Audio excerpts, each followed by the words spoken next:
Listo. Buenas tardes, le damos la bienvenida en nombre de la Asociación de Guías de Turistas Certificados Payambé de la ciudad de San Francisco de Campeche. Esta tarde contamos con la presencia de la doctora Ivette Magali García Sandoval. Ella es doctora en Historia del Arte, profesora investigadora del Centro de Investigaciones Jurídicas de la Universidad Autónoma de Campeche. Sus líneas de investigación giran alrededor del análisis de la imagen urbana y la construcción de identidades. Ha coordinado varios libros, entre ellos Sucesos e Imaginarios, Campeche, una ciudad en la península. Participó en la coordinación del libro Puertos y Comercio en el Golfo de México, siglo XIX. Ha publicado diversos capítulos del libro, como la importancia de las fuentes visuales para la historia de la península de Yucatán, la construcción cultural de la identidad, espacios urbanos y representación.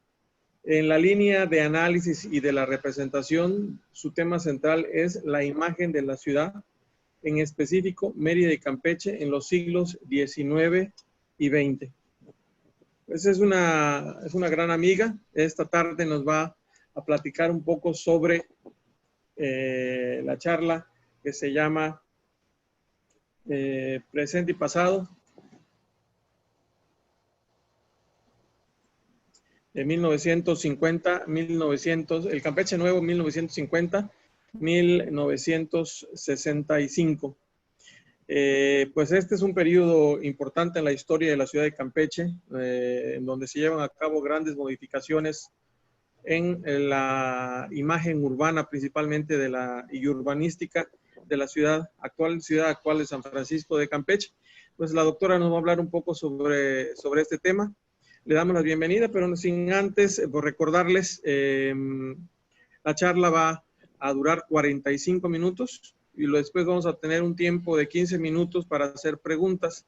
Las preguntas les vamos a pedir que las hagan a través del chat. Vamos a estar capturándolas en el momento que las vayan escribiendo para que al final se las hagamos a la doctora Sandoval, García Sandoval, ¿sí? Ese va a ser el sistema de la charla. Pues les pedimos, están silenciados los micrófonos de origen.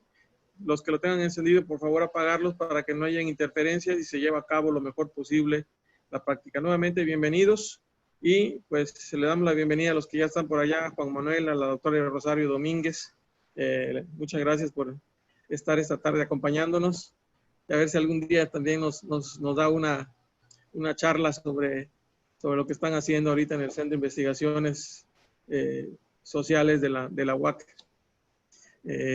Pues doctora, pues adelante, le escuchamos. Bueno, pues muchas gracias y buenas tardes. Primero, pues quiero agradecer a la Asociación Civil Payambé que me haya invitado a dar esta charla, y sobre todo en estos momentos tan complicados para toda la industria turística y en particular para ustedes que son los guías de turistas. Agradezco a mi colega Rosario que te haya dado tiempo de estar aquí acompañándome. No, bueno, algunos sabrán que originalmente esta charla estaba pensada en otras circunstancias, y cuando me invitaron a dar esta para los guías de turista, pensé en modificarla para hacerla un poco más descriptiva, abarcando más lugares, pero después reflexioné que a veces comprender el contexto de las obras pues es tan importante como comprender las obras. Y aunque el tema es muy amplio y daría para que esta charla fuera eterna, mejor después pensamos en otras formas en que la información pueda llegar. Así que haré un recuento general y me centraré en unas obras específicas y en particular en el eje llamado el edificio de los poderes, ¿no? Que para mí es, bueno, en primer lugar, porque es el único que se puede más o menos ver hoy en la actualidad, aunque algunos elementos ya han sido destruidos también. Y en segundo lugar, porque creo que ahí sintetiza todo el discurso de este periodo de tiempo. Hay una premisa, un punto de partida, digamos, metodológico para este trabajo, que es considerar que los edificios en todas las ciudades, pero en particular en la ciudad de Campeche, atienden no solo a la corriente artística y en este caso arquitectónica en la que se construyen, sino que también son discursos públicos, discursos en los que los grupos dirigentes plasman sus proyectos, sus ambiciones y su discurso. En este caso en particular, es mirar estas obras como herramientas para la construcción de la legitimidad del régimen en turno, que estamos muy acostumbrados a ver el régimen al final, pero no nacieron así, no nacieron desprestigiados, ¿no? Fueron construyendo su legitimidad. Eso por una parte. Por otra parte, porque muchas veces se me ha cuestionado que hablo solo de los grupos dirigentes y de las élites. Bueno, es que cuando se trata de la obra urbana, en particular de la ciudad y de los edificios que después se van a considerar icónicos, pues difícilmente, dado el costo en mano de obra, en recursos artísticos y en dinero, pocas veces son expresiones de la voluntad popular, casi siempre pues son expresiones de las élites por su propio proceso de generación, ¿no?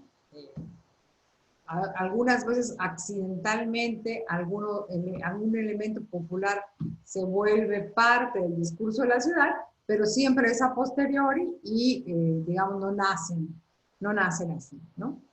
Entonces, se hablaba del asunto de la legitimidad del régimen. También quiero aquí puntualizar que cuando digo que es un discurso y que es una idea que nos están vendiendo las clases dirigentes, no estoy hablando de un complot de los malos que nos quieren convencer y lavar el cerebro. No, ellos también están convencidos. Es un discurso que se construye poco a poco y que finalmente es lo que permite que haya diferentes niveles de diálogo entre quienes gobiernan y los que tienen el poder económico y el resto de la sociedad. Bueno, como todos ustedes saben, entrando ya a la ciudad de Campeche, como todos ustedes saben, la ciudad de Campeche fue fundada en 1540 siguiendo las pautas españolas para ciudades costeras, es decir, una traza de cuadrícula con un cabildo, la plaza principal y la catedral, bueno, en este caso, y la iglesia, porque podría no ser una catedral, cercanas al muelle y por ende al mar. La ubicación geográfica en la península de Yucatán la hizo blanco de ataques piráticos, por lo que en 1686, merced al esfuerzo conjunto de pobladores, la corona y la iglesia, se inició la construcción del sistema de fortificaciones y amurallamiento que rodearía la ciudad y con puertas que la vinculaban con sus lados. Esto es un elemento importante porque va a dar lugar a un espacio que, por cierto, Campeche comparte con todas las ciudades que estuvieron amuralladas, que se conoce como el campo de tiro y que después vamos a ver que tiene un uso específico y que lo ha tenido además en muchas de las ciudades amuralladas. Pues el campo de tiro, pues ustedes lo saben, pero no es otra cosa que el espacio que debe dejarse vacío de la muralla hacia afuera, porque, bueno, se supone que uno está arriba, los defensores están en la muralla y deben tener visibilidad en un campo que no tenga obstáculos para detectar al enemigo y dispararle cuando esté atacando, ¿no? Es una estrategia de defensa y por eso las ciudades amuralladas tuvieron este cinturón de espacio aparentemente vacío, pero que tenía la muy importante función de ayudar en la defensa. Desde luego, hacia el interior, aunque en el caso de Campeche al principio no se había, la población no había crecido lo suficiente para que estuviera completamente llena el recinto intramuros, al interior este espacio no es tan necesario porque pues nadie espera que el enemigo entre a la ciudad y después no salga, ¿no? Si entra, pues esperamos que salga rápido, pero la función principal de la muralla es que no entre, que la ciudad no sea tomada, y la muralla cumplió ese papel hasta el siglo XIX y los numerosos conflictos que hubieron. La ciudad creció como el único puerto de la península de Yucatán y este vínculo con el mar le dio una distribución particular alargada a lo largo de la costa, que también va a ser importante para el diseño urbano posterior. En 1999, todos sabemos, gracias a la pervivencia de la traza y a las edificaciones coloniales y decimonónicas, recibió por parte de la UNESCO el nombramiento de Patrimonio Cultural de la Humanidad. Esto, desde todos los puntos de vista, pues constituyó un logro de la sociedad civil, el gobierno y las diferentes instancias del gobierno y de los grupos empresariales. Sin embargo, esto propició que se creara la imagen de una ciudad estática, anclada al pasado, colonial, aunque así se promociona, aunque gran parte de su apariencia es del siglo XIX, cosa que también comparte con las otras ciudades que se promocionan como coloniales en el país, ¿no? Sin embargo, como ustedes saben, cuando uno camina por la ciudad, y aunque no camine, con acercarse al centro de la ciudad, pronto se encuentran edificaciones que ponen una nota discordante en el paraíso colonial. Para muchos de los habitantes resultan prácticamente invisibles a fuerza de topárselas todos los días. Una mirada más atenta quizá podría descubrir que esos elementos, a pesar del embate sufrido en la última década, se expanden a las vialidades y a otros espacios públicos. Son los vestigios de un proyecto que, apostando por el futuro, pretendió cambiar el rostro de la ciudad, dándole un aspecto moderno y cosmopolita, acorde con las tendencias de la arquitectura y el urbanismo internacionales. Una ciudad nueva, hecha de flujos, no solo vehiculares, sino entre el pasado y el futuro, que rodeando a la tradicional pretendía protegerla y desafiarla al mismo tiempo. Es casi inevitable preguntarnos qué pasó, qué hace eso allí, por qué lo hicieron y quiénes lo hicieron. Para términos generales, y como platicábamos antes de iniciar la transmisión, hasta hace algunas décadas, la gente conocía todo este tramo como el Campeche Nuevo, ¿no? Y es el nombre que se le ha quedado, aunque corresponde solo a una parte específica del proyecto. Sin embargo, puesto que el proyecto es continuo, a pesar de lo que dijeran los políticos de la época, pues generalmente todos los historiadores coinciden en llamarle Proyecto Campeche Nuevo al periodo en extenso. Para que este proyecto fuera posible, para que cristalizaran edificios como el Palacio de Gobierno o la Concha Acústica, debieron converger una serie de procesos históricos, como para todo, nacionales, locales e internacionales. En algunos procesos tan generales como el desarrollo de las ideas de la ciudad, posteriores a la Segunda Guerra Mundial, y otros procesos tan concretos como la invención del concreto armado, ¿no? El concreto se había inventado un poco antes, pero ya la conjunción del concreto armado fue un poco después.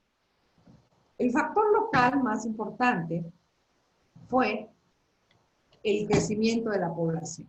A partir de 1940, con el epicentro en la ciudad capital, se dio el tan anhelado crecimiento demográfico para el Estado. De 1950 a 1960, la población pasó de poco más de 120,000 habitantes a casi 170,000, de los cuales 100,000, un poquito más de 100,000, residían en el puerto de Campeche. La ciudad prácticamente triplicó su número de habitantes en 30 años, pues en 1930 contaba con apenas 38,000 vecinos. Además del crecimiento natural de la población, otros 3 procesos vinculados a la demografía explican el fenómeno. La política de colonización interna promovida por el gobierno federal, que trajo nuevos pobladores a la entidad, la migración campo-ciudad, la cual tuvo en esas décadas su periodo más intenso, y el crecimiento numérico de la burocracia en virtud del aumento en la cobertura geográfica en las instituciones del Estado mexicano.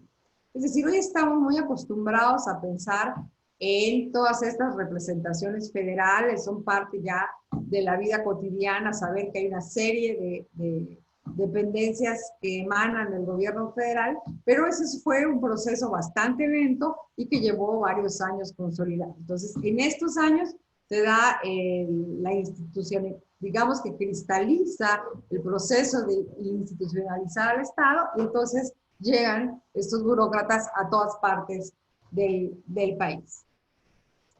En términos generales, en términos nacionales, este también fue el momento en el que se concretaron ambiciosos proyectos a lo largo de toda la geografía nacional, y eso fue posible gracias a la bonanza económica de lo que se conoció como el milagro mexicano, que abarcó de 1940 a 1968 aproximadamente, cuando se considera la primera gran crisis del sistema.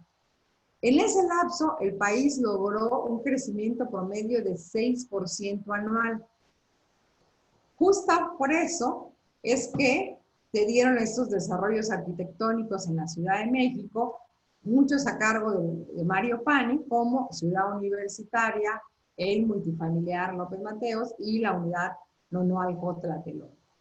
Estos están vinculados, desde luego, con el surgimiento de una idea de ciudad funcionalista que venía de Europa, desarrollada por Courvoisier, que tenía algunos principios de los que hablaremos más adelante, y que tuvo su expresión más acabada en Brasilia, como capital de Brasil. En Brasilia, porque Brasilia fue una ciudad que se hizo toda completita, diseñada en el proyecto funcionalista. Ahora, aunque lamentablemente ha sido destruido, en el caso de Campeche, este proyecto funcionalista era muy importante, porque Campeche, uno de los elementos más importantes para saber si una ciudad es exitosa o no lo es la población. En el caso de Campeche, pues no lo había sido durante todo el siglo XIX, ni en la primera parte del XX, por lo que había mantenido un crecimiento poblacional casi nulo. De hecho, tuvo momentos en los que decreció. Eso permitió que se pudiera imponer un modelo urbano que no era prácticamente imposible imponer en cualquier otra capital del estado. Entonces, digamos que eso permitió que se diseñara una ciudad nueva sobre la ciudad ya existente. Eso hubieran querido hacer en todo el país, pero bueno, las otras ciudades eran mucho más exitosas, los grupos que la habitaban mucho más poderosos, y no podía hacerse eso. Desde luego, en todo el país se derribaron manzanas para crear nuevas vialidades y demás, pero no se articuló una ciudad completa como en el caso de Campeche. Lamentablemente ahora ya está muy desagregado, pero este fue un plan articulador, incluso para dictar el crecimiento de la ciudad, ¿no? Este proyecto, a pesar de que finalmente destruyó algunos elementos, fue pensado como un diálogo entre el pasado, el futuro y la representación de la convivencia entre los poderes, entre el gobierno y el pueblo. Hoy estamos muy acostumbrados al discurso de las dictaduras y demás, pero en 1960 estamos hablando del surgimiento y una de las fases más importantes de los bloques socialistas. Por lo tanto, la democracia no tenía el valor que tiene hoy y era casi vista como sospechosa de el mundo demócrata estaba bajo sospecha de ser influenciado por Estados Unidos, y todo el mundo socialista bajo la sospecha de estar influido por la Unión Soviética. Como sea, dado que esta era una ciudad pequeña y en la periferia, los vientos de transformación llegaron desde el centro del país. En 1952, por influencia del Colegio de Arquitectos, el gobierno acordó crear planes para todas las ciudades capitales del país, planes de desarrollo urbano. El proyecto se le encargó al arquitecto Domingo García Ramos, quien hizo el plan regulador para la ciudad de Campeche. En ese primer... no les había pasado. Aquí. En este primer plan regulador, se esbozaron los dos elementos principales que servían de base para la transformación de Campeche unos años después. En primera instancia, se hacía convivir el centro histórico y los barrios tradicionales con nuevas edificaciones y, en segundo lugar, se desarrollaría una nueva zona con construcciones que siguieran lo planeado por la arquitectura contemporánea. Este es el plano regulador de García Ramos, ¿no? Y como ustedes pueden ver, ya se plantea este cinturón, ¿no? Aquí, que va a rodear al recinto amurallado, que no es otra cosa que el campo de tiro. Aprovechar el campo de tiro para crear una vialidad y también para crear edificaciones, como ocurrió en otras partes del mundo. El plano, si ustedes se fijan entre el plano de Domingo Ramos y el que finalmente se llevó a cabo, bueno, tiene bastantes similitudes, aunque también hubo algunos cambios importantes que ustedes pueden ver. Una de las características que podemos ver aquí abajo del proyecto funcionalista era el asunto de las supermanzanas. Lo que planteaba García Ramos es que la ciudad se dividiera en vialidades más importantes que a su vez aislaran la zona habitacional del tráfico urbano y además las diferentes funciones. Aunque hoy sabemos que esa no fue la mejor de las ideas, una de las prioridades de la ciudad funcionalista o de los funcionalistas era que los peatones y los automovilistas no se encontraran, estuvieran lo más separados posible y además que las áreas estuvieran separadas, es decir, que las áreas de la administración pública estuvieran en un lugar, las áreas de la producción en otro lugar y las áreas de la habitación en otra parte. Donde en las áreas de la habitación no hubiera ruidos, no hubiera tráfico y se pudieran dedicar al descanso, debía haber cantidad de áreas verdes para los juegos y el esparcimiento. Por eso, esas unidades habitacionales, como el FOBI, que fue la única unidad habitacional que se construyó aquí, siguiendo ese parámetro, ¿no? Por eso no está articulada hacia adentro de la unidad y no permite el paso. Doctora. Ese es el modelo. Doctora. ¿Sí? Doctora Ivette, sí, lo que pasa es que la imagen está congelada, no se están pasando las diapositivas, no hemos visto lo del... No, en el plano. Lo del plano rector. ¿O sí lo están viendo? No. No se está viendo. El PowerPoint. Voy a finalizar la presentación y a volverla a cargar, por favor. Cargar. Y disculpe la interrupción. Para ver si, porque si no están viendo el plano, pues no. Y ahora la vuelvo a cargar.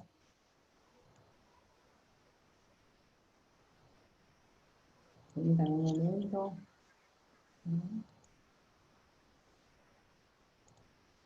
Ay, ahora no me sale esa opción.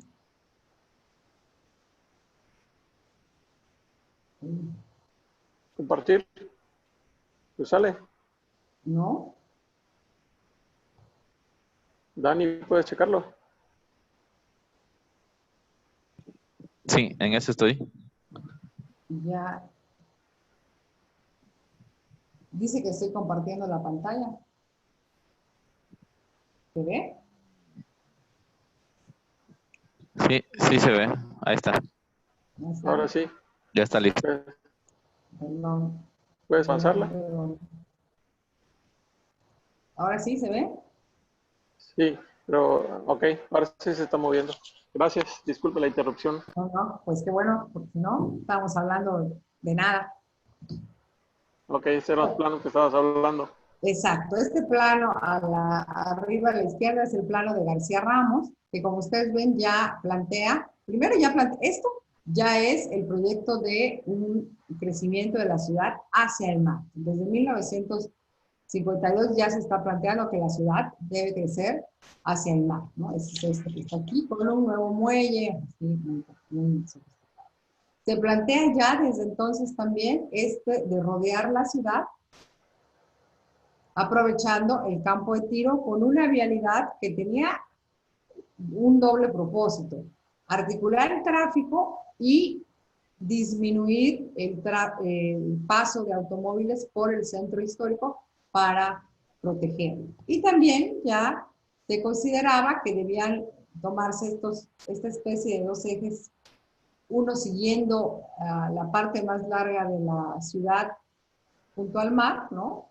Debía alargarse los malecones hasta estas partes, y este otro eje, ¿no? Que debía seguir hasta ahí. La idea es que estos ejes atravesaran todos los barrios y promovieran el crecimiento de la ciudad en esa dirección. Después fue más o menos exitoso, y desde luego proponían, bueno, más adelante lo veremos, un crecimiento hacia Santa Ana, en lo que después fue la Avenida Central. En el plano de abajo podemos ver cómo García Ramos había pensado lo que les decía yo de la supermanzana, ¿no? Vialidades que articularan estas supermanzanas, que serían básicamente habitacionales, y bueno, creo que no lo alcanzan a leer, pero están sombreadas las diferentes, cada una de estas sombras implica un uso distinto para el suelo, siguiendo el modelo funcionalista: zona de movimiento, zona de comercio, zona de granjas, no había zonas de habitación, y así, ¿no? Este modelo de la ciudad funcionalista después pues, ha sido muy criticado, porque en las ciudades en las que se implementó tuvo como consecuencia la degradación de las zonas industriales, y en la Ciudad de México tuvo las unidades habitacionales más grandes, como Tlatelolco, pues han resultado con muchos problemas, ¿no? Y en el caso de Campeche tampoco fue muy exitoso. La gente que vivía en el FOBI no estaba tan contenta de no tener acceso de que fuera un área peatonal y que no pudieran entrar con sus vehículos. Sin embargo, hay que tener en cuenta que el socialismo, si bien hoy ya cayeron los sistemas casi todos, permeó la forma en la que todos veíamos el mundo. Entonces, la idea de una vivienda digna, de el bienestar, de que todos los pobladores debían tener una calidad de vida mínima y que el Estado debía garantizarla como eje rector, bueno, eso permeó a las ideas de la ciudad, y de ahí viene. Del lado derecho tenemos el plano de Joaquín Álvarez Ordóñez, que fue el que finalmente se llevó a cabo. Sí, ustedes pueden ver que sigue con bastante similitud lo propuesto por García Ramos. Sin embargo, el área, incluyendo el relleno sanitario, el malecón y lo que hoy conocemos como la Avenida López Mateos y Avenida Gobernadores, que expandieron la ciudad.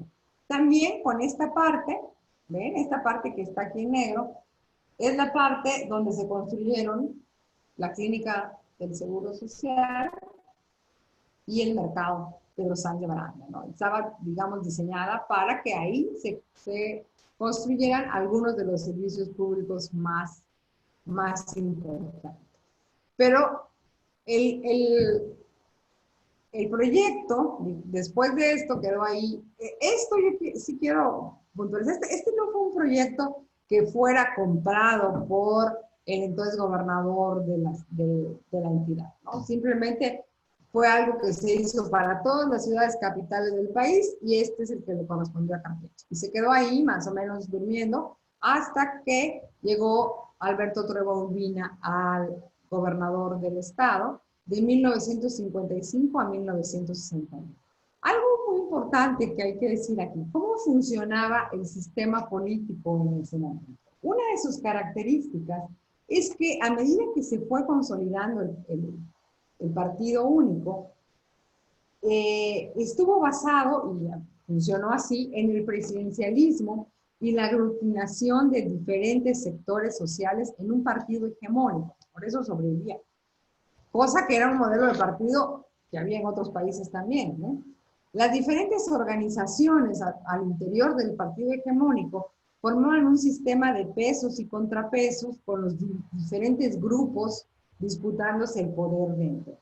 El presidente en turno fungía como el gran árbitro entre estos enfrentamientos y dispensaba el presupuesto y las posiciones de poder para mantener los equilibrios.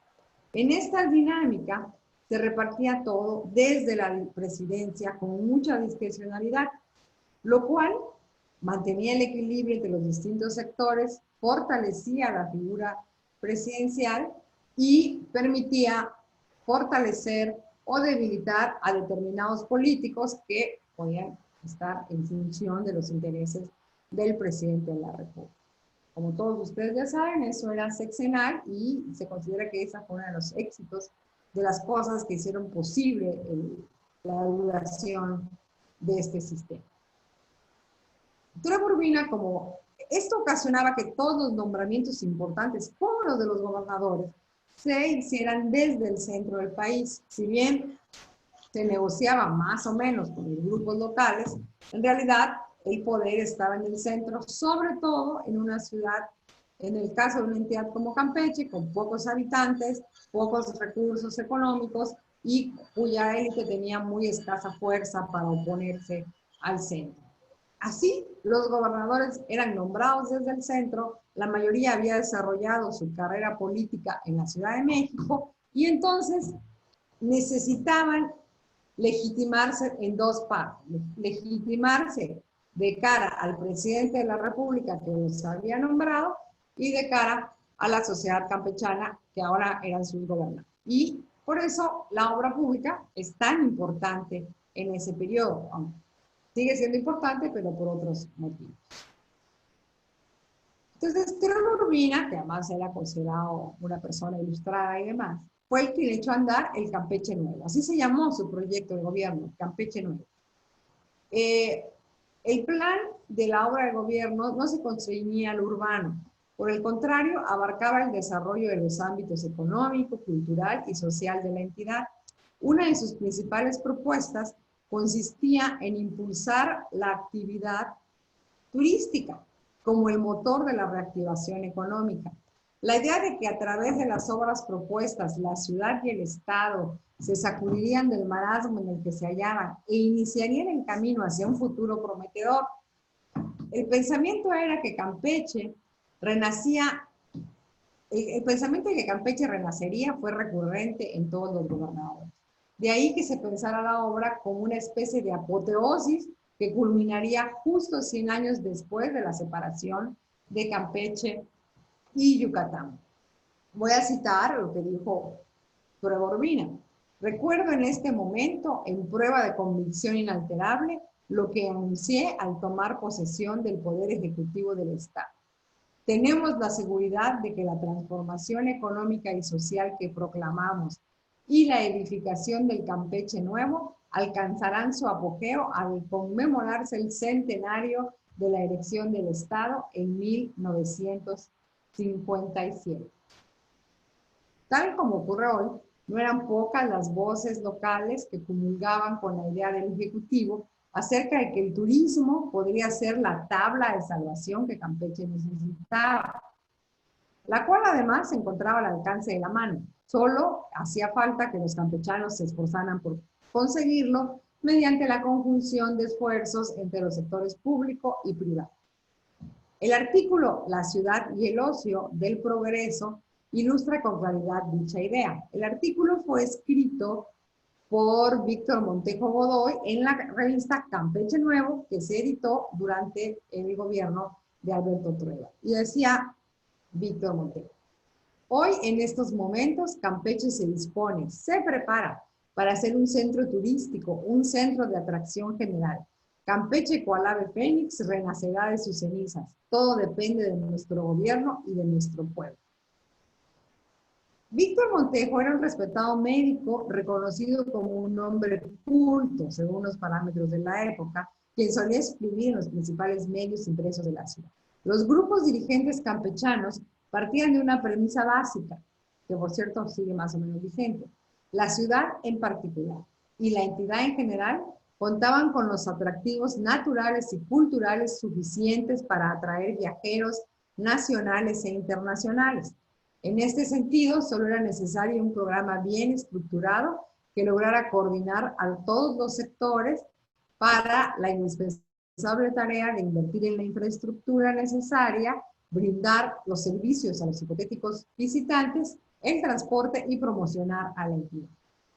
En la persecución de este proyecto de la industria sin chimeneas, el gobierno destinó recursos a restituir aquellos elementos que pudieran ser de interés para los turistas, como la Puerta de Mar, derribada hacía apenas unos años en las primeras décadas del siglo XX. La nueva construcción era una réplica bastante parecida a la original, todos la podemos ver aún, con una salvedad. La nueva puerta, gracias a los terrenos ganados al mar, se encuentra hasta hoy rodeada de tierra. Si bien no podemos negar el papel que suelen jugar las reedificaciones históricas como discursos identitarios, en el caso que nos ocupa inicialmente, se trató de una restitución escenográfica pensada para los visitantes, aunque actualmente haya cobrado otro significado. Por lo menos, así parece indicarlo, en que en el mismo periodo, sin ninguna voz que se alzara para oponerse, fuera derribada una vivienda del siglo XVIII para construir en ese solar lo que fue un símbolo de la época y hoy es uno de los atractivos que tenemos, que es el Hotel López. Este establecimiento fue uno de los pocos proyectos hoteleros que se concretaron en el periodo. El edificio, dentro del recinto intramuros de estilo modernista, acorde a las tendencias arquitectónicas y decorativas de la época. Perdón, ahora volveré sobre las... No volveré sobre nada porque no sobre nada. Permítanme, creo que... Aquí está, ¿no? Pudieron ver la foto del lado abajo, del lado derecho, bueno, la Puerta de Mar de la que ya les hablé, en ese momento, como ustedes pueden ver, sí daba al mar, ¿no? Después ya no. Este es el proyecto Campeche Nuevo, con un pequeño planito de cómo se esperaba el relleno y la serie de edificaciones y parques que se esperaban construir. Y pueden ver aquí un detalle, el proyecto para un nuevo Paseo de los Héroes, en el que ya existía en ese momento, pero de lo que hablábamos ahora era del Hotel López y su decoración preciosa, decoración interior que persiste hasta hoy. Ustedes pueden ver en el estilo modernista estos balcones completamente ondulados que están con el tragaluz al centro de la construcción, que en ese momento era el estilo arquitectónico en boga y que también habla de una calidad arquitectónica bastante alta. Y bueno, continúo entonces. En su mayor parte, esta nueva ciudad se construiría alrededor de la histórica. De esta forma la enmarcaba y protegía. Al mismo tiempo, proporcionaría a los habitantes nuevos espacios de circulación y solar.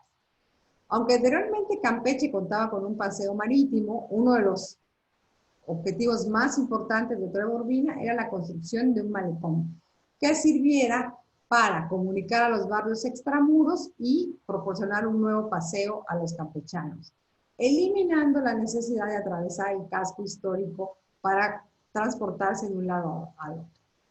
Y se esperaba que las familias pudieran disfrutar de la brisa marina al caer el sol. A pesar del esfuerzo realizado, y parece que no tuvo los márgenes políticos necesarios, el proyecto, que parecía simple en apariencia, resultó mucho más complejo de lo esperado y la gestión de Nueva Urbina terminó sin concluir el proyecto en su totalidad.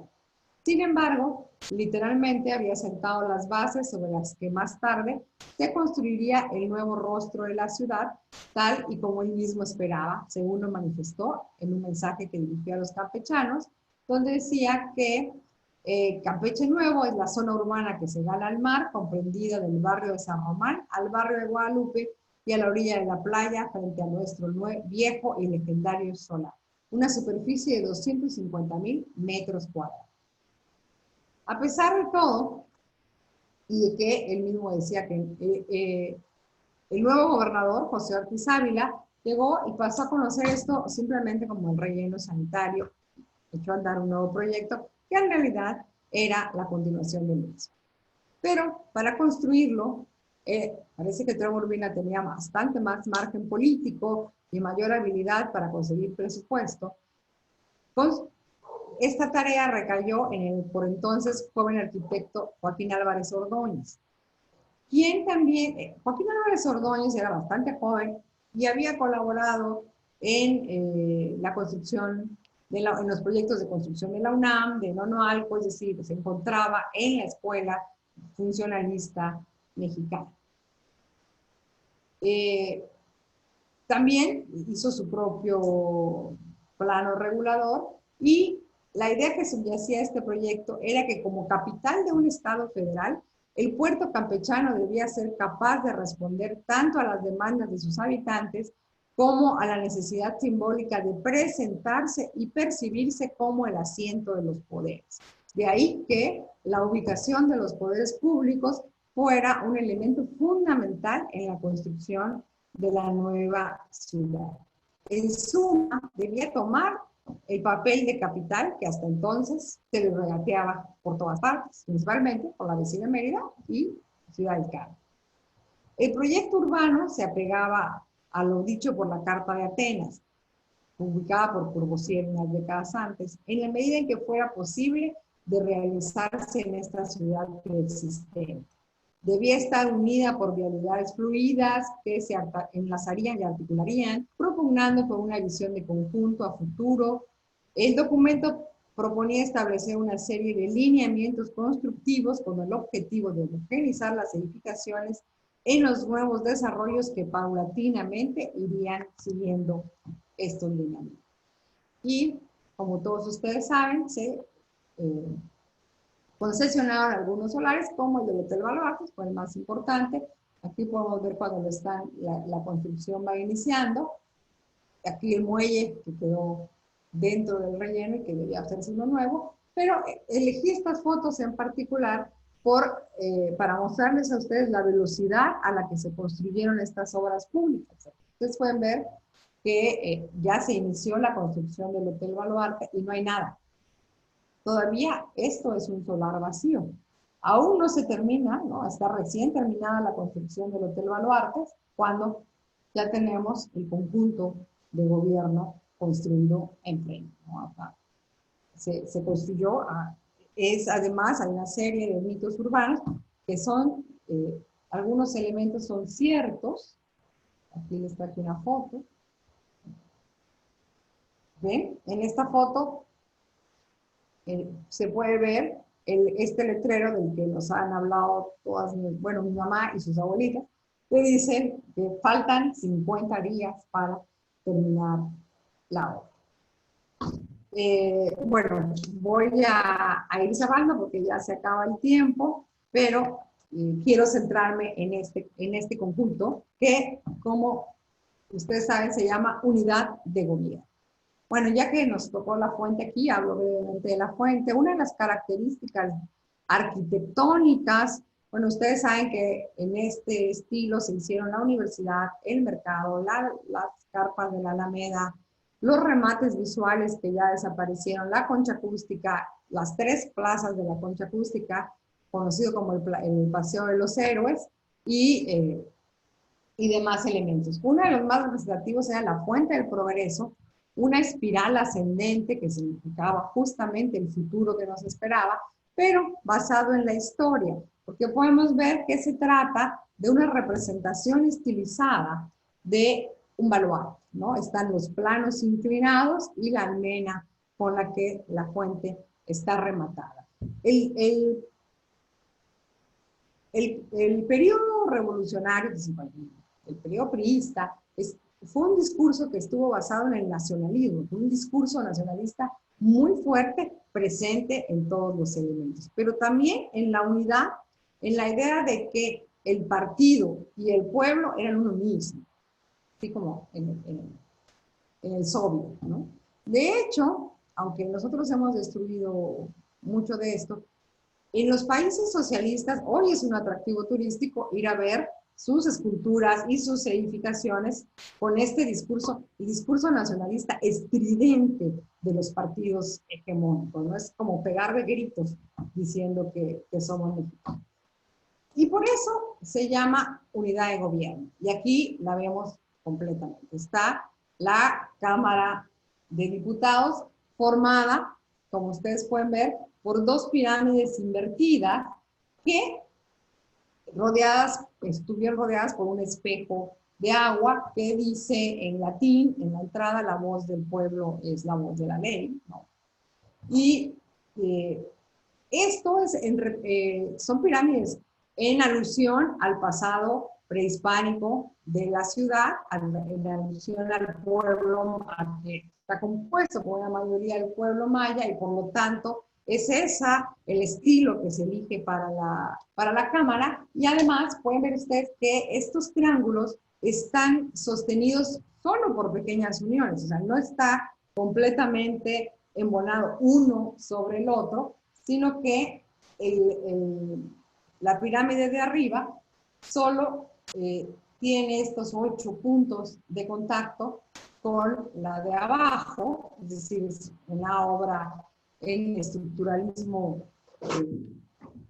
digamos, en el estilo estructuralista, cumple todas las características, no tiene adornos, la forma sigue a la función, porque crea dentro un auditorio con la acústica conveniente, y esta ranura donde se unen las dos pirámides crea la ventilación y la poca luz que debía llegar al recinto, pensado para estar, digamos, aislado.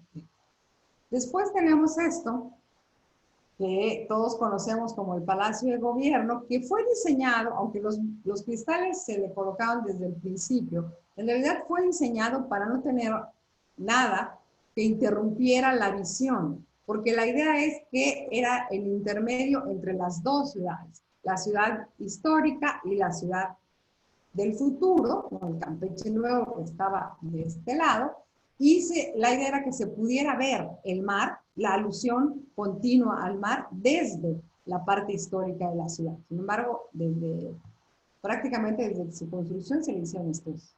Y de nuevo, los remates remitiendo a los baluartes, ¿no? A las almenas de los baluartes que habíamos visto. Aquí se esperaba que estuvieran representados todos los poderes, por eso era el legislativo aquí, edificio de los poderes, porque debía estar el judicial, el ejecutivo y el municipal. Para eso, para que se pudiera cumplir con la ceremonia cívica del 15 de septiembre, se diseñó este balcón con la campana en un costado, perdón, que da, como todos ustedes saben, a la Plaza de la República. Es decir, si vemos desde un costado la construcción, lo que estamos viendo es el balcón ya preparado, es decir, este es preparado para el grito de Dolores. Este espacio fue pensado desde el principio para que desde ahí se pudiera comunicar con la gente o la población que estaría reunida en una ceremonia cívica en la Plaza de la República, ¿no? Y que fue rematada con el águila republicana, que todos conocemos, en un basamento también piramidal, y un elemento decorativo que se repitió en varias plazas, que son las grecas, también de reminiscencia maya en la plaza, ¿no? Aquí las podemos ver con más claridad, y podemos ver esto que ya desapareció, pero que quizás algunos de ustedes recuerden, que eran estos maceteros colocados en donde ahora hay un muro, que también eran representación de pirámides. Es decir, siempre, a pesar de que este es un discurso que construye alguien de fuera, está siempre haciendo referencia una y otra vez a las características propias de la región, ¿no? Está siempre regresando al pasado de Campeche. Otra característica es que este anexo que se le construye al Palacio de Gobierno es el área de servicio. Aquí debían estar ubicadas todas aquellas partes de la burocracia que estuvieran como finalidad atender al público. Por eso están abajo, por eso tienen esta rampa, los que la conocen, tiene esta rampa sin escalones, ¿no? Porque son de fácil acceso y ahí el público, digamos, debía ser atendido pronta y rápidamente. En esta estructura lineal se integraban lo que se consideraba que en ese momento era un todo continuo, el pueblo, el gobierno y sus representantes. Aquí también estaba el Poder Judicial, no lo olviden, los juzgadores, los gobernantes, los representantes y el pueblo en su conjunto, todos en un solo eje, en una serie de edificios que una y otra vez interpelaban al pasado común de todos los que habitábamos ahí. Para terminar y no abusar de su paciencia y de su tiempo, solo quiero hacer un breve repaso, bueno, esto es el diseño de la Cámara de Diputados, por los murales. Uno se quería ir, bueno, no sé por qué, solo vemos un fragmento que empieza con los mayas, pero bueno, sí era importante que viéramos a los mayas porque estos mayas representados en los murales, estos murales, como ustedes saben, son del guanajuatense José Chávez Morado, uno de los representantes más importantes del segundo movimiento muralista en México, famoso por su técnica de mosaico. En este caso hay mosaico veneciano, pero en este caso es mosaico mexicano, que el mosaico veneciano está hecho de piedritas, de pequeñas piedritas horneadas y hechas para esto, mientras que el mosaico mexicano está hecho de pequeñas piedritas naturales que se han seleccionado para dar estos tonos a la hora de hacer el mural. En el mural de la parte de arriba, que es el que está sobre la calle 8, no lo vemos aquí, pero empieza con los mayas. Sin embargo, son los mayas científicos y orfebres, es decir, si ustedes los ven, los mayas tienen una flecha hacia abajo, no porque no fueran guerreros, sino porque está hablando de la observación astronómica, y el otro maya está cincelando una estela, ¿no? Está hablando del lenguaje y del nivel de desarrollo que habían alcanzado. Después, en la parte media del mural, tenemos al conquistador diciendo cómo va a ser la ciudad de Campeche, fundándola y dando este plano, que por cierto, si ustedes se fijan, adentro del plano, la traza del recinto intramuros se parece mucho al Palacio de Gobierno que le da cobija, ¿no? Estas reminiscencias al pasado y al futuro están siempre presentes en la obra. Aquí tenemos el escudo de la ciudad, los barcos en alusión al pasado mercante y el futuro, que está representado por la Constitución de 1917, que protege al pueblo y a todos los trabajadores, los campechanos que de nuevo han retomado su pasado de productividad y habilidad artesanal para construir el futuro, representado en el Palacio de Gobierno, la Cámara y las comunicaciones. Están aquí atrás. Y del otro lado, el mural del otro lado, remite más a la historia nacional y pretende ser una fotografía de la revolución y la posrevolución, ¿no?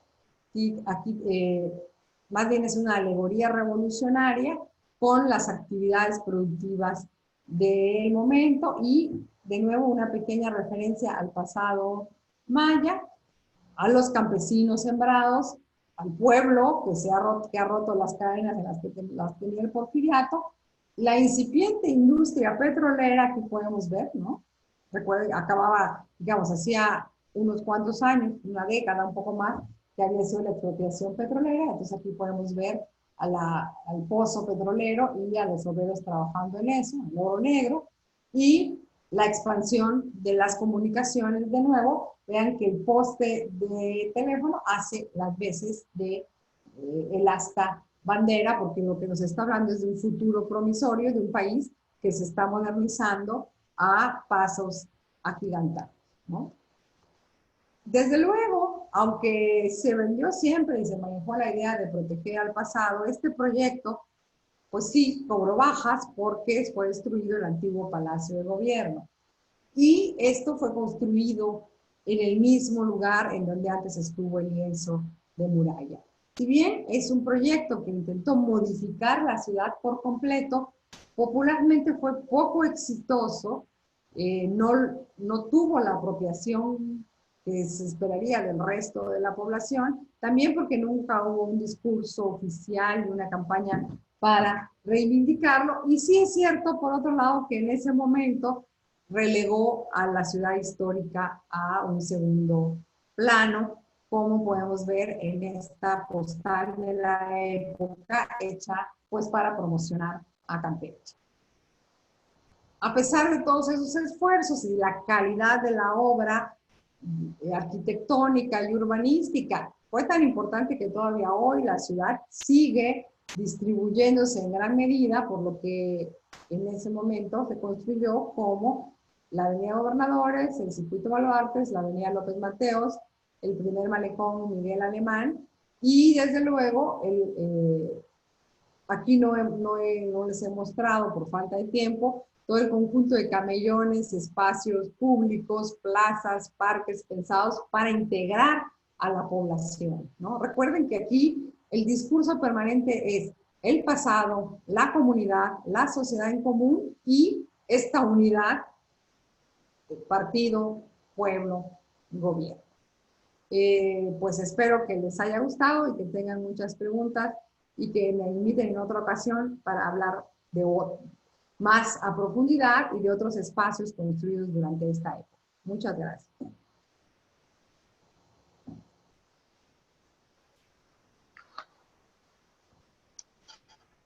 Pues, a la doctora Ivette, una interesantísima parte del Campeche Nuevo. Ya por en el chat hacerse la doctora. Perdón, no lo escucho bien.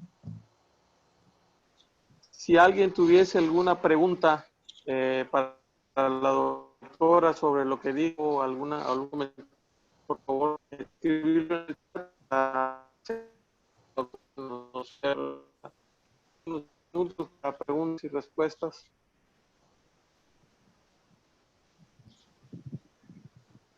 Dani, Chicos, ¿han hecho alguna sus pregunta? dudas. No, la verdad es que todo ha sido dar las buenas tardes, dar las gracias. Entonces, a ver si alguno de los chicos tiene alguna pregunta.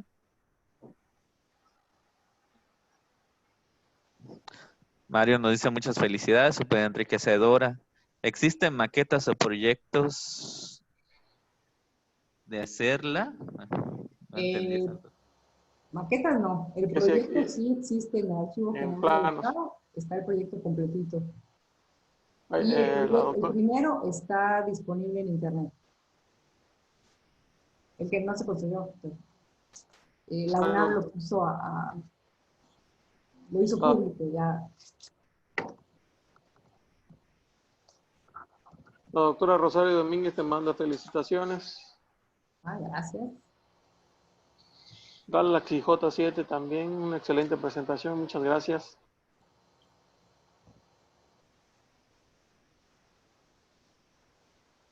Bere Ceballos, gracias también.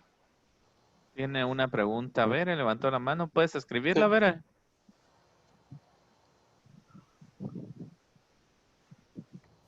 Oh, a ver.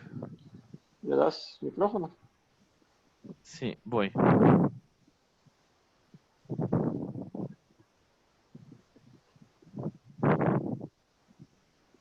¿Dónde está? Néstor Becerra, muy interesante, muchas gracias. Tengo algunas quejas de que se necesitaba una contraseña y algunas personas no se pudieron conectar. De Julián, felicidades, Ivette, muchas gracias. Gracias, gracias.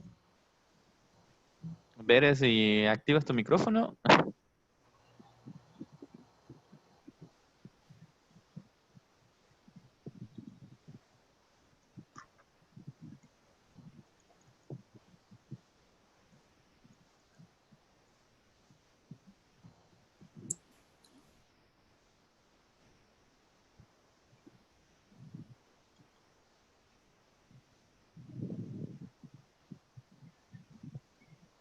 Buenas tardes, creo que ya me escuchan.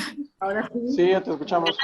Disculpen, no es ninguna pregunta, al contrario, una felicitación por compartirnos esta presentación, sobre todo porque muchas veces cuando hacemos como guías de turistas, cuando hacemos un recorrido, generalmente solemos centrarnos, ¿no?, en la parte histórica, esta parte virreinal, y sin embargo es un muy buen contraste y al menos en mi caso me ha dado muy buenos puntos que me gustaría considerar para compartirlo, ¿no?, con las personas que nos acompañan y tener una visión más integral sobre todo lo que es Campeche. Entonces, no era pregunta, me confundí de icono, pero un fuerte abrazo y me encantó. Felicidades.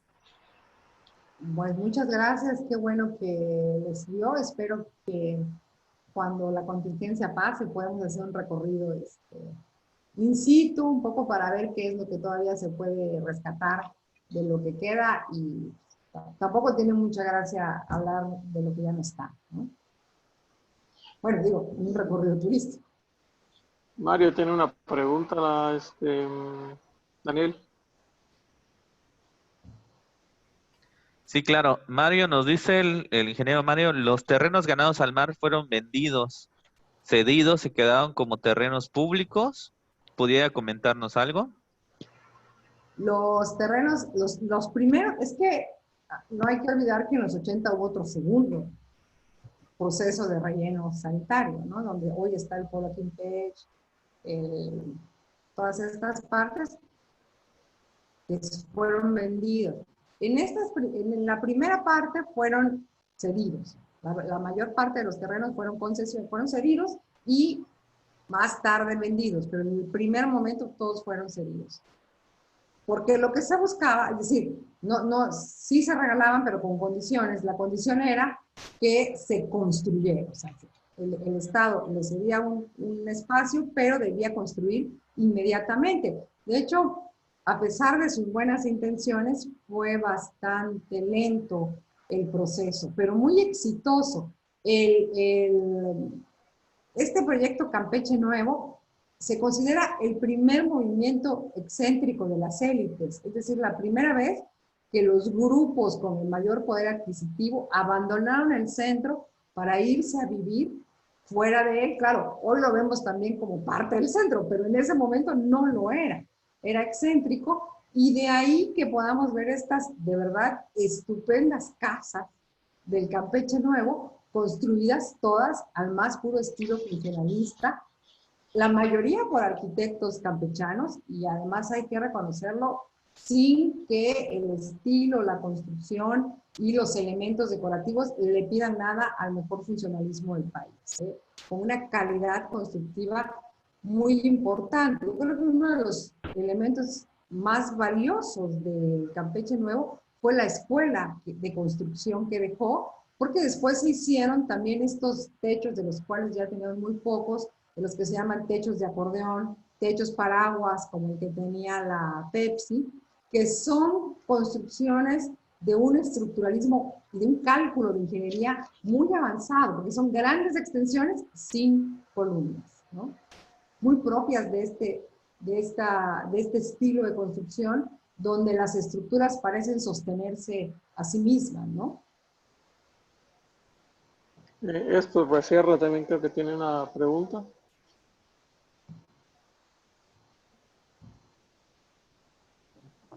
Buenas tardes, doctora. Yo siempre he tenido la inquietud en las bancas que había en el malecón y la celosía que posee el palacio no reflejan el tipo de una greca, sino más bien como un hexágono. Haría una referencia como es un hexágono precisamente alargado. Falsos. ¿Alguna referencia tiene también con las reminiscencias de la construcción del perímetro amurallado? No, más bien está refiriendo a pequeñísimos arcos falsos mayas. Aunque sí, la idea Mi duda es esa, porque la celosía, o sea, si hacemos el remate del arco falso, el arco falso no se cierra completamente, como sería el caso la celosía. por ejemplo, de las dos pirámides superpuestas del Congreso. En el caso de la celosía del Ura, completamente en la parte superior y la parte inferior son las partes más cortas, pero a lo que son los costados, los otros 4 lados, sí nos reflejan alargamientos. Entonces yo tenía esa inquietud siempre porque inclusive hasta las bancas que originalmente habían en el malecón tenían este estilo, vaya. Ese estilo, que sí, en realidad remite al arco falso, que el arco falso es este, digamos, aquí lo estamos viendo acostado, ¿no? Esta cosita así. Y sin embargo, la celosía, el uso de la celosía también remite al diseño árabe de las casas del centro, ¿no? Que es el modelo árabe de la casa que se abre hacia adentro. En este caso está recuperando ese pasado también, ese pasado colonial en el Palacio de Gobierno, al ponerle celosía. Así, bueno, en primer lugar porque la celosía es árabe y en segundo lugar porque de nuevo el palacio sería una construcción que se abre hacia adentro, como en el caso de las casas es por dentro por donde uno puede deambular. Ahora, digamos, es muy difícil verlo porque pues ya se llenó, ¿no? Está tan lleno que no es posible ver el diseño original, pero la idea era este espacio donde uno caminaba en medio y hacia los lados se abría el palacio, ¿no? O sea, perdón, o sea, la parte abierta es la parte inferior, la que tiene los cristales. Esa es palafítica, totalmente abierta, pero la idea de que se articule el edificio hacia adentro era lo que tenía. Ya no se puede ver porque está sobrepoblado, ¿no? Ya ha sufrido tantas modificaciones que ya no es posible ver su planta, pero era un poco esta idea de que usted viera el edificio, o sea, pudiera caminar dentro del edificio como un todo. Por eso es que la parte del público estaba separada, ¿no? De hecho, no se puede pasar, ¿no?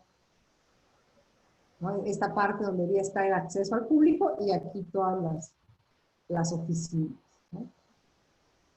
Pues sí, esa era mi duda, porque realmente sí me hace la confusión, ¿no? Que el arco maya, pues obviamente es algo que soporta, pero cuando se cierra, pues le asignaba yo un poco más a lo que fuera la reminiscencia de lo que era el perímetro amurallado, que es como si fuera más bien como la cubierta de un panal. Pero sí ya le entendí, muchas gracias, muy amable. Si alguien más tuviese alguna pregunta. Es muy interesante toda esta parte de la arquitectura de la ciudad de Campeche. Toda esta arquitectura que tiene todo se maneja a través de simbolismo, ¿no? En la misma concha acústica, todo el simbolismo que tienen las serpientes, en la parte de la avenida de los gobernadores, el iniciar la avenida con la estatua de don Pablo García, que fue el primer gobernador, y luego los nombres de todos los gobernadores, que esto ya está en ruinas prácticamente, arrancaron la pirámide, Claro. También es importante que esas eran representaciones de estelas mayas. Esos monumentos donde estaban las placas de los gobernadores eran representaciones de estelas mayas. Es una arquitectura incomprendida en su momento, pues cargada de un simbolismo impresionante, ¿no? Como arquitectura funcionalista, ¿no? ¿Pues algún otro comentario, alguna otra pregunta de los compañeros? Pues, a ver, Mario nos escribe, dice, muchas gracias, sería excelente poder mostrar en museografía todo el proyecto culminado. ¿Cuál es su opinión con respecto a la destrucción de estos edificios y los cambios que han surgido y que vemos actualmente? Pues estuve mucho tiempo desconsolada cuando lo empezaron a destruir. Hoy yo verdaderamente, cuando empezó el proceso de destrucción, pensaba que debíamos buscar el nombramiento de monumento con valor artístico para el conjunto completo. Creo que entre lo que perdimos, quizás lo más lamentable sea Moscovó, que era una de las obras más acabadas del conjunto, con muchísimo simbolismo. Y hoy creo que ya queda totalmente fragmentado, disperso, ya no se entiende bien todo este discurso histórico de identidad y de apuesta por el futuro. Sin embargo, creo que las obras que quedan en pie, pues esperemos que se conserven, ¿no? Es decir, aunque perdió el valor de conjunto, lo que queda como el Palacio de Gobierno, con todas las muchísimas intervenciones que ha tenido el pobre, y la Cámara y la propia Concha, a pesar de lo que ahora está sufriendo, son de un valor artístico importante, lo suficiente como para pensar en conservarlas porque su calidad artística lo amerita, ¿no? Aunque ya su significado pues, se pierde muchísimo en este contexto. Aquí tenemos otra. Cristos Caballero nos dice, como proyecto de las élites, ¿existió algún tipo de marginación social? ¿De marginación? ¿De marginación? Sí, dice, como proyecto de las élites, ¿existió algún tipo de marginación social? Porque pone A, social. No, al contrario, es un discurso. Hoy nos cuesta trabajo entenderlo, pero hay que tomar en cuenta que esto se hizo antes de la crisis del sistema en el 68. Aquí lo que estamos viendo es al periodismo triunfante en todos los sentidos. Está triunfando porque el país está creciendo a ritmos acelerados, porque el petróleo va para arriba, económicamente se está consolidando y además ha logrado, es un periodo en el que efectivamente logra mover grandes sectores de la población, no solo del campo a la ciudad, sino mejorar los niveles de vida y la calidad de vida de grandes sectores de la población. No, está lejos, es un proyecto de élite, y en ese sentido pues es un proyecto elitista y tiene todas las características que eso le aporta, pero lejos de segregar, es un proyecto que pretende incluir, aunque claro, al final no toma en cuenta las necesidades de la gente ni demás, pero sí es un proyecto que pretende estar representando al conjunto.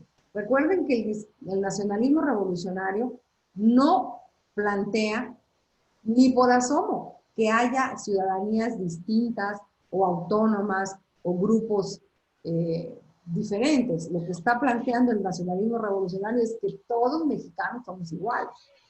Ya sé que tienen muchísimos problemas, pero eso es lo que están pensando. Y repito lo que dije al principio, no es un complot contra los demás, es la forma en la que están pensando el triunfo de la revolución, ¿no? Si después eso se convirtió en una cosa con muchísimos más defectos que los que tenía en este momento, es otra época y otro momento, ¿no? O sea, a partir del 68 ya la relación entre este partido hegemónico y la sociedad está totalmente fracturada y no se parece a estos son los años felices de la relación, ¿no?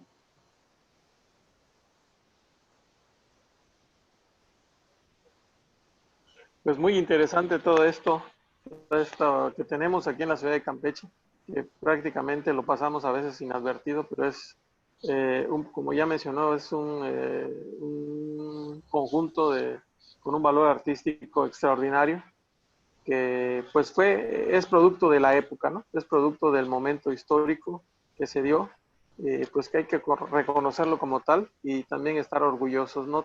También de nuestro pasado colonial, pero también esta parte de la ciudad es muy interesante para presentar a nuestros visitantes como guía de turistas y al entender un poco más esto que nos ha ayudado a entender estos conceptos de la arquitectura funcionalista, pues espero que nos ayude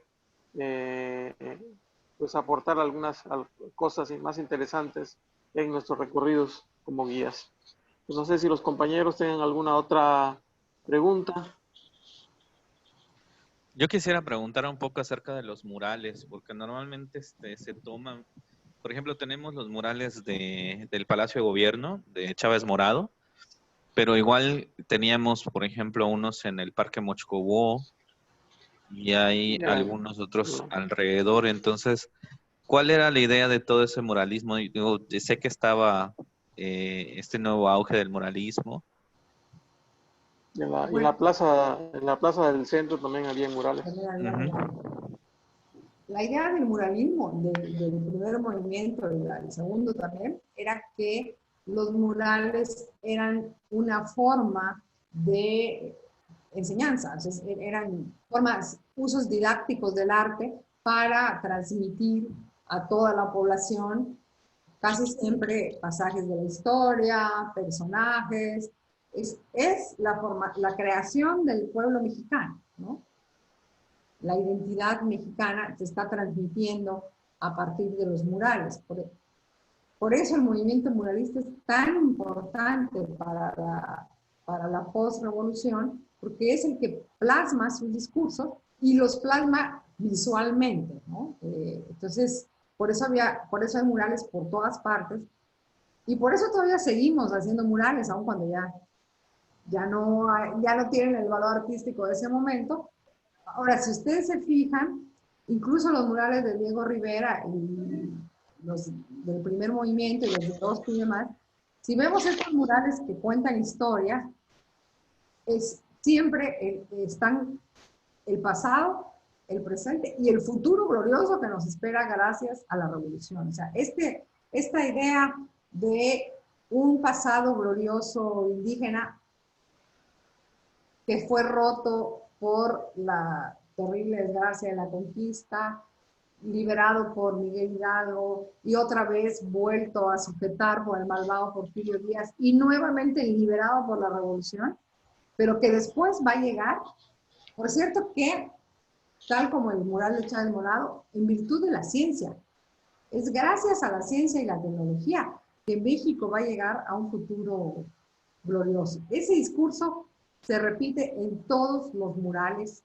Bueno, hay algunas excepciones, pero en la mayor parte de los murales que cuentan una línea temporal, se repite ese discurso una y otra vez.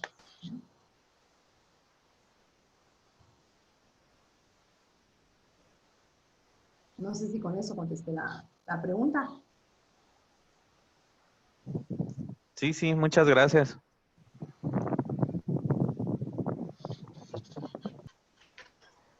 Bueno, pues no hay alguna otra pregunta. Le damos las gracias nuevamente a la doctora Ivette. Quedamos convidados para una segunda presentación. Ahí nos pondremos de acuerdo a ver en algún otro tema que nos ayude en nuestras labores, que es el objetivo de estas pláticas, es pues la capacitación, aprovechar el tiempo de esta pandemia, mejorando nuestros conocimientos y nuestra interpretación de los edificios de nuestra ciudad para mejorar la calidad de nuestros servicios. Agradecemos nuevamente a la Asociación Payambé de Guías de Turistas Certificados de Campeche. Le doy las gracias, doctora, y a todos los participantes, a todos los que están aquí presentes, estuvieron presentes en la charla. Darles nuevamente las gracias por su asistencia. Nos vemos mañana a las 7 de la tarde. La compañera Bere Enice Ceballos nos va a dar la charla sobre la gobernante maya de la ciudad de Etzna. Otra plática muy interesante por una compañera guía de la nueva generación. Vamos a escucharla el día de mañana, no se olviden, a las 7 de la tarde, por este mismo medio que tendremos la conferencia. Pues buenas tardes y damos las gracias nuevamente. Buenas tardes y muchas gracias a ustedes por la invitación y espero que podamos coincidir en otro momento.